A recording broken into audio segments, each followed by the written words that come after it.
देखते हैं French society में एक प्रॉब्लम और थी स्लेवरी, यानी ज़बरदस्ती लोगों को मजदूर बना के बेच देना। तो ये कब एबॉलिश हुई थी, कब इसको ख़त्म किया गया? जो रेवोल्यूशनरी सोशल रिफॉर्म्स थे जैकोबिन रिजाइम में, उसमें सबसे इम्पोर्टेंट यही था फ्रेंच कॉलोनीज से इसको ख़त्म करा। द कॉलोनीज़ इन कैरेबियन, जैसे हम देखते हैं Martinique, Guadeloupe and San Domingo, were important suppliers of commodities such as tobacco. ये वो एरिया थे जहाँ से कुछ चीज़ें इंपॉर्टेंटली सप्लाई होती थी, जैसे टबैको, तंबाकू, इंडिगो, नील, शुगर और कॉफ़ी। अब but the reluctance of Europeans to go and work in distant and unfamiliar lands, लेकिन यहाँ के जो यूरोपियंस थे वो किसी और जगह जाकर काम करने में इंटरेस्टेड नहीं थे, जो कि ज़मीन इनके लिए अनफेमिलियर है। इसकी वजह से इन प्लांटेशंस पे लेबर की शॉर्टेज रहती थी। अब इस शॉर्टेज को कंप्लीट करने के लिए एक ट्रायंगुलर स्लेव ट्रेड चलाया गया, जो कि यूरोप, अफ्रीका और अमेरिका के बीच में था। The slave trade begin in the 17th century. ये 17th सेंचुरी में स्टार्ट हुआ था। फ्रेंच मर्चेंट्स जो थे वो बॉर्डेक्स और नांस, यहाँ के पोर्ट्स जो कि अफ्रीकन कोस्ट पे है, वहाँ से स्टार्ट होते थे और अपने साथ में they bought slaves from local chieftains. यहाँ से वो लोकल जो चीफ थे साउथ अफ्रीका के, वहाँ से अफ्रीकन कोस्ट के, वहाँ से ये लोगों को परचेज़ करते थे, उनसे ख़रीदते थे, ब्रांडेड एंड शेकल्ड। उसके बाद इनकी सेहत के अकॉर्डिंग इनको ब्रांड किया जाता था।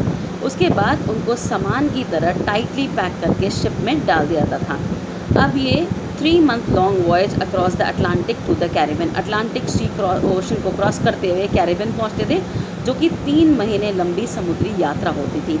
उसके बाद ये प्लांटेशन ओनर्स को, इन आदमियों को बेच देते थे।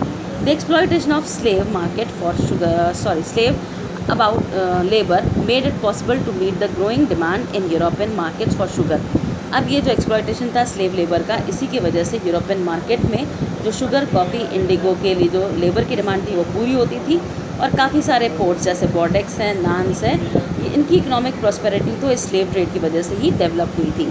Through out the 19th century, पूरी 19th सेंचुरी अगर हम देखेंगे तो there was a little criticism of slavery in France. बहुत कम आलोचना थी स्लेवरी की फ्रांस के अंदर।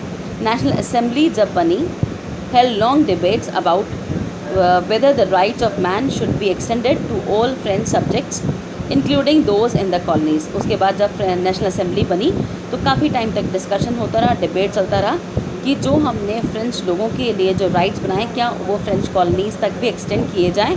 But it did not pass any law, लेकिन कोई लॉ पास नहीं हुआ, क्योंकि इनको डर था कि जो बिजनेसमैन वगैरह हैं वो इनके खिलाफ़ हो जाएंगे और इनको जो प्रॉफिट उनसे मिलता है वो रुक जाएगा।